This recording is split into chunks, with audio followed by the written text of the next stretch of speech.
Hello everyone, আসসালামু আলাইকুম। কেমন আছেন সবাই? আমি তো ভালো আছি আলহামদুলিল্লাহ। আমি আজকে আপনাদের নারকেলের পাকন পিঠা তৈরি করে দেখাবো। চাইলে পুরো ভিডিওটা দেখে নিতে পারেন।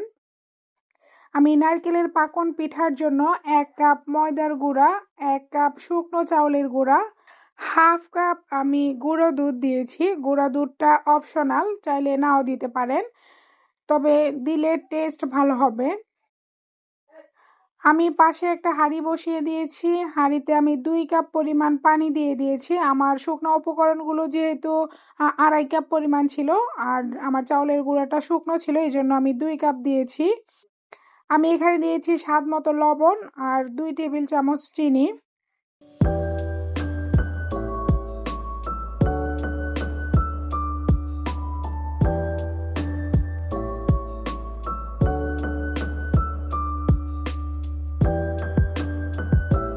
চিনিটা পানির সাথে মিশে আসলে এই পর্যায়ে আমি 1.5 কাপ পরিমাণ নারকেল কোড়ানো দিয়ে দিব। আমার এখানে ফ্রেশ নারকেল দিয়েছি, চাইলে ফ্রোজেন করা নারকেলটাও আপনারা ব্যবহার করতে পারেন। আমি নারকেলটা ভালোভাবে নেড়ে চেড়ে বলক উঠিয়ে নিব।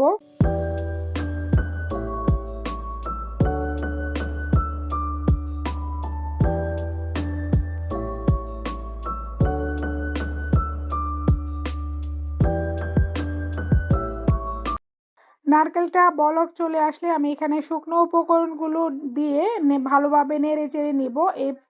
এই পর্যায়ে আমার চুলার ফ্লেম লো ফ্লেমে আছে। আমি অনবরত নেড়ে নিচ্ছি, আমি চুলাটা বন্ধ করিনি। আমি ভালোভাবে নেড়ে চেড়ে মিশিয়ে একটা ঢাকনা দিয়ে 5 মিনিটের মতো ঢেকে রাখবো। চুলাটা একদমই অল্প আঁচে বসিয়ে রাখবো। 5 মিনিট পর আমি একটা বাটিতে নিয়ে নিলাম। আমি সাথে অর্ধেকটার মতো ডিম দিয়েছি। আমি এখানে পুরোপুরি ডিমটা ব্যবহার করিনি। ডিমটা দিয়ে আমি ভালোভাবে মথে নিয়েছি।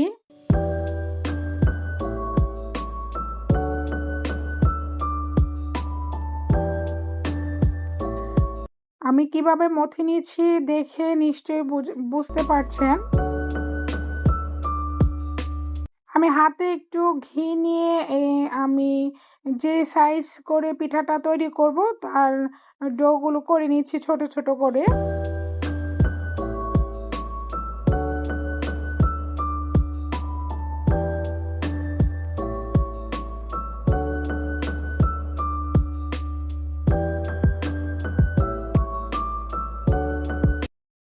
আমার সম্পূর্ণ ডোগুলো করা হয়ে আসলে এ পর্যায়ে আমি একটি চামচের সাহায্যে পিঠাগুলো তৈরি করে নিব। কেউ চাইলে সাঁচের মাধ্যমে তৈরি করে নিতে পারেন। আমি একই সাইজে একই রকম করে সবগুলো পিঠা তৈরি করে নিব। এই যে দেখুন, আমার সবগুলো পিঠা তৈরি হয়ে গিয়েছে। আমি একই রকম করে সবগুলো পিঠা বানিয়ে নিয়েছি। এখন আমি চুলায় একটা হাঁড়ি বসিয়ে দিলাম শিরা তৈরি করার জন্য। এখানে আমি 1.5 কাপ পরিমাণ পানি নিয়েছি। আমি এখানে 1.5 কাপ থেকেও কম চিনি নিয়েছি। আমি 4টা এলাচ মাথাটা থেতলো করে নিয়েছি। আমি কিছুক্ষণ জাল করে বলক চলে আসলে, সামান্য পরিমাণ আঠালো হয়ে আসলে এ পর্যায়ে আমি চুলা বন্ধ করে দিব। আমি 1 তার বা 2 তার কোনোটাই করব না। কেউ চাইলে এ পর্যায়ে লেবুর রস ব্যবহার করতে পারবেন। আমি এগুলো কিছুই করছি না। আমার শিরাটা হয়ে আসলে আমি অন্য একটা কড়াই বসিয়ে দিলাম। এর মধ্যে পরিমাণ মতো তেল দিয়ে আমি পিঠাগুলো এক এক করে দিয়ে দিচ্ছি। আমি পিঠাগুলোকে মাঝারি আঁচে ভেজে নিব। চুলার তাপ হাই থাকলে দেখা যাবে উপরটা পুড়ে যাবে, ভিতরটা কাঁচাই থেকে যাবে। পিঠাগুলো দিয়ে আমি উল্টে পাল্টে ব্রাউন কালার করে ভেজে নিব। পিঠাগুলো ভাজা হয়ে আসলে আমি শিরার মধ্যে ডুবিয়ে নিলাম। কেউ চাইলে দেওয়ার পরপরই উঠিয়ে নিতে পারেন যারা মিষ্টি কম পছন্দ করেন, তবে আমি রসালো চাচ্ছি, এই জন্য আমি কিছুক্ষণ ভিজিয়ে রেখেছি। আমার পিঠাগুলো সম্পূর্ণ রস টইটুম্বুর হয়ে আছে। এতক্ষণ ভিডিওটা দেখার জন্য সবাইকে অসংখ্য ধন্যবাদ।